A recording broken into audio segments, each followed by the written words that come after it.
বিশেষ অনুরোধ, আমাদের চ্যানেল বেঙ্গলি স্টোরি টেলারকে সাবস্ক্রাইব করুন। আপনাদের সহযোগিতা এবং ভালোবাসা আমাদের একান্ত কাম্য। ধন্যবাদ। নমস্কার বন্ধুরা, আজকে আমি আপনাদের শোনাবো পাওনাদার গোপাল ভাঁড়ের ছোট্ট একটি গল্প। গোপাল একবার বাইরে বেড়াতে গিয়েছিল। সেখানে গিয়েই অসুখে পড়ে গিয়ে বিভ্রাট। সেখানকার লোকজনেরা তখন তাকে একটি হাসপাতালে দিয়ে আসে।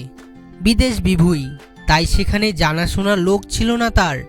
রোজগারপত্র না থাকায় অনেক ধারটার হয়েও গেল সেখানে।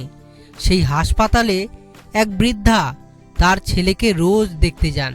তিনি লক্ষ্য করেন সব রোগীকেই কেউ না কেউ দেখতে আসে, খাবার নিয়ে আসে, কিন্তু সামনের একজন রোগীকে কেউ দেখতে আসে না বা কিছু মিষ্টিও তার জন্য আনে না।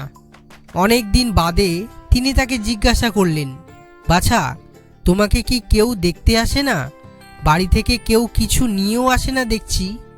গোপাল বলল, একটু আগে একজন এসেছিল, সে পাওনাদার, টাকা পাবে, তার তাগাদ দিতে, আর আমি টেসে গিয়ে তার পাওনা ফেসে গেল কিনা চোখে চোখে রেখে খবর নিতে। গল্পটি কেমন লাগলো কমেন্ট করে জানাবেন এবং ভিডিওটিতে অবশ্যই একটি লাইক করে দিবেন। গল্পটি যদি ইন্টারেস্টিং মনে হয় তাহলে বন্ধুবান্ধব এবং পরিবারের মাঝে শেয়ার করে দেবেন।